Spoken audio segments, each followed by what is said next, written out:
it's not talked about yet, but it'll soon come out that he was a CIA informant. He was a CIA informant. He wasn't a CIA. I think he's protecting a lot of other people.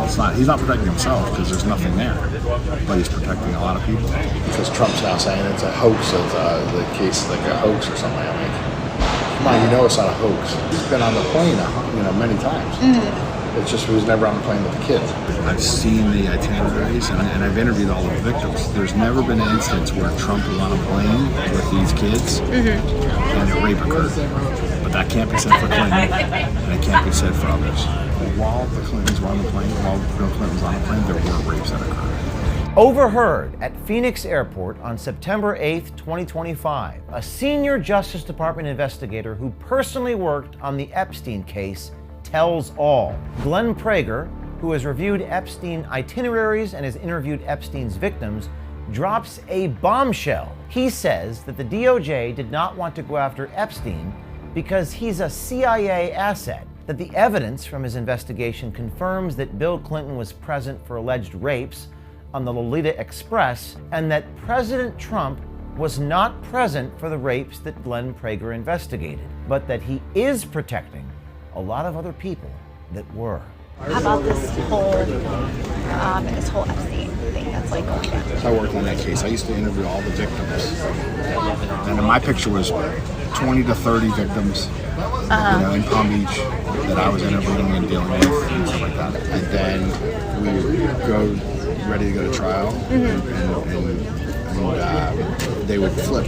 Epstein would just pay them off, and they were just like these little kids. They pay off their family. They're all broke kids and poor families, and so you pay them off like anywhere from $150,000 to $500,000. Nothing in that guy's world. Prager there describes how the victims that he interviewed were paid off by Epstein right before going to trial. Prager has worked as an investigator inside the Department of Justice for over 20 years. According to Prager's LinkedIn About page, it says that during the tenure at DOJ, Prager served as an inspector overseeing sensitive investigations involving major DOJ components, including the FBI, DEA, Bureau of Prisons, U.S. Marshal Service, ATF, and the U.S. Attorney's offices. This seems to corroborate what Prager told us. He was tasked with interviewing Epstein's rape victims and investigating flight logs. On his backpack in the airport, we spotted an embroidered FBI patch, which caught the attention of our citizen journalist. I'll tell you this, because no,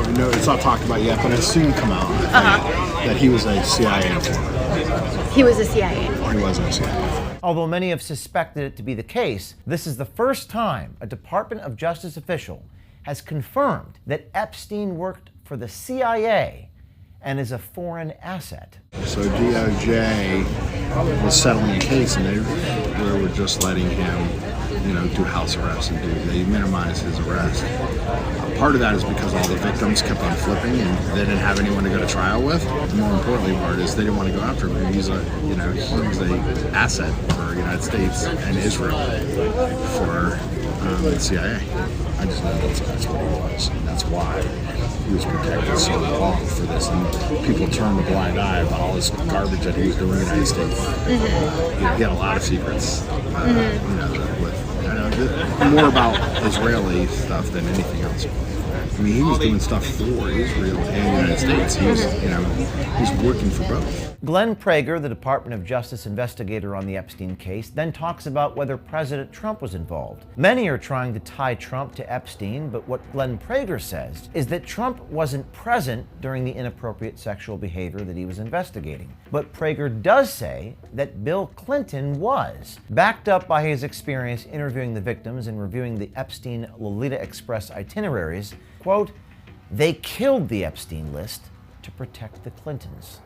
But they claim that Trump's involved in the rapes and all that stuff, and he wasn't. I mean, I've seen the agendas, I've seen the itineraries, and I've interviewed all the victims. There's never been an instance where Trump was on a plane with these kids and a rape occurred. But that can't be said for Clinton, and it can't be said for others.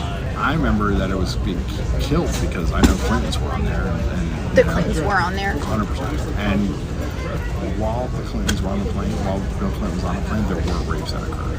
And that's what I'm saying. Trump although as many flights as there were and all that kind of stuff, and on the island and all that stuff, he was never there during a single alleged raid. But Clinton for sure, and that's where the big cover-up was. The Department of Justice investigator inside the Trump Justice Department says that while Trump may not have been present during the crimes that Prager investigated, it is clear that Trump is, quote, protecting a lot of people. I don't know what's new that I have never seen that he's so hesitant to now show what's going on, and releasing all those files and stuff like that. I think he's protecting a lot of other people. He's not protecting himself because there's nothing there, but he's protecting a lot of people. The citizen journalist boarded American Airlines Flight 1634 and landed in D.C. Monday at 8 o'clock at night and proceeded to go to dinner with this man, this DOJ investigator, at a restaurant called Blue Duck Tavern. Glenn Prager dislikes the fact Trump said the Epstein scandal is a hoax, but he also says, according to the evidence from his investigation, that Trump is not covering up for himself. Because Trump's now saying it's a hoax, it's the case like a hoax or something. I mean, come on, you know it's not a hoax. He says a lot of stupid stuff. He's been on the plane, many times. Mm-hmm. It's just he was never on the plane with the kids. People want to tie it to him and say he's covering up for himself, but he's not. Now, this is a very good thing for President Trump and seemingly exonerates him from many people who claim that he was doing something inappropriate himself. This dinner went on for an hour and 45 minutes as this Department of Justice investigator revealed things to a stranger that the leadership of the FBI and the Department of Justice has not. Prager revealed more information about Trump's hesitation to be fully transparent with the Epstein case, gave us some details about internal gripes against FBI Director Kash Patel from within the FBI, and he detailed a developing feud between Kash Patel and Attorney General Pam Bondi. If you'd like to see more of that conversation in the restaurant, you may subscribe to OMG and find it on our website. Who was like the one name where you're like, oh my God? Here he is. Hey there, is this Glenn? Yes. You work for the Department of Justice, correct? No. You don't work for the Department of Justice. You had a patch on your backpack that said FBI, Federal Bureau of Investigation, in the airport? Yeah. And you talked about how you interviewed the Epstein people, all the Epstein victims. Do you recall that conversation? I didn't. No. How can I help you? I wanted to confirm that you, in fact, did work for the department. Hang on with the phone. Let's try calling him again. Glenn? I'm not talking to you.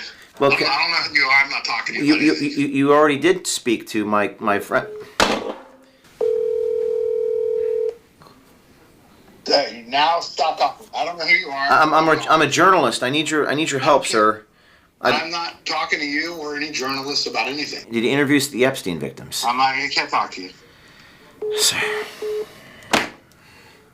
On the heels of releasing this story, I wanted to emphasize just how touching it was for me to see Erica Kirk stand on stage in front of those 74,000 people in a stadium and say that she forgives the assassin who killed her husband, Charlie Kirk. I actually took this photo standing right in front of her when she did that, and I wept. The people standing next to me also wept.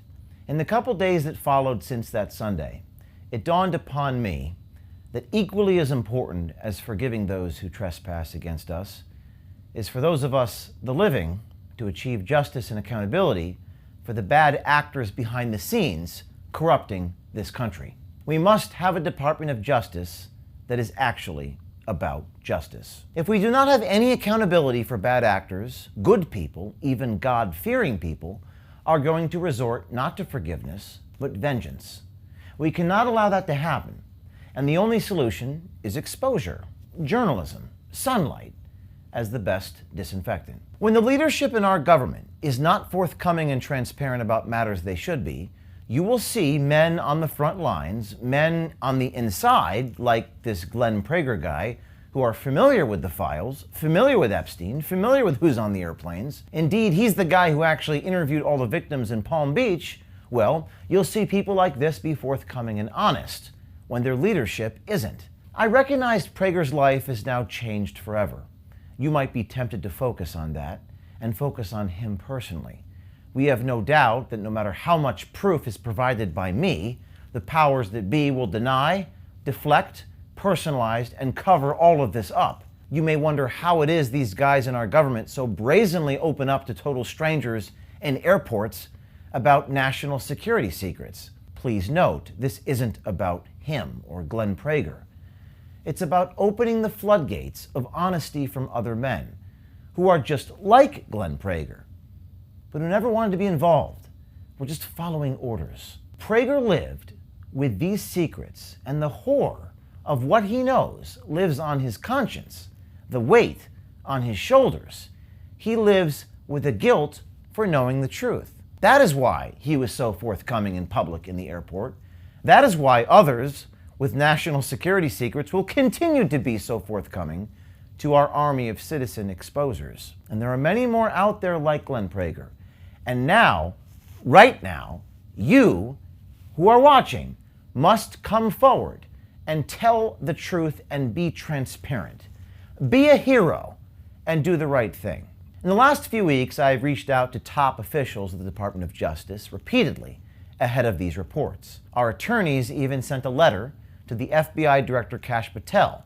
There seems to be more of an interest, generally speaking, in covering their ass instead of telling the truth. While we expect that of the previous administrations, we expect better of the Trump administration and those who campaigned on the promise of transparency. Now, I was advised that reaching out far ahead of time would lead to this story being suppressed, something that my team, and I dare say all of the people who actually voted for this administration, can't comprehend. But these reports are going to continue coming out, and they will not be partisan or political. They're going to cut across the political divide, because this is not a political mission, and I am not a political person. It is my mission to clean up society through transparency, accountability, and the truth. I wrote last week the legacy of Charlie Kirk is to do the right thing for the right reasons. And reflecting on his legacy, I saw a remarkable change within him in the last couple years, but especially the last couple months of observing him from afar and also knowing him personally. I reached out to Charlie to solicit his advice ahead of this story. I was expecting Charlie Kirk to express the same reluctance as the top DOJ officials relayed to me, the same officials that Charlie, no doubt, in some part or in some way, matter, shape, or form, helped to get their jobs in the first place. I told Charlie I was conflicted about what to do, and Charlie Kirk's last words to me were, "James, you should be a journalist first."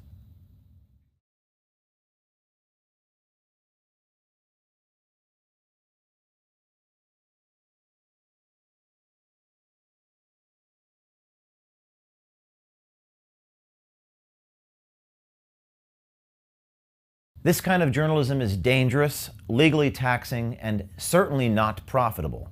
If we are to continue to uncover these dark truths, we need your help now. Please donate to our 501c3 nonprofit, Citizen Journalism Foundation, to continue funding these types of investigative reports. The nonprofit, again, is called Citizen Journalism Foundation. The donations are fully tax deductible, and information can be found at o'keefemediagroup.com/donate.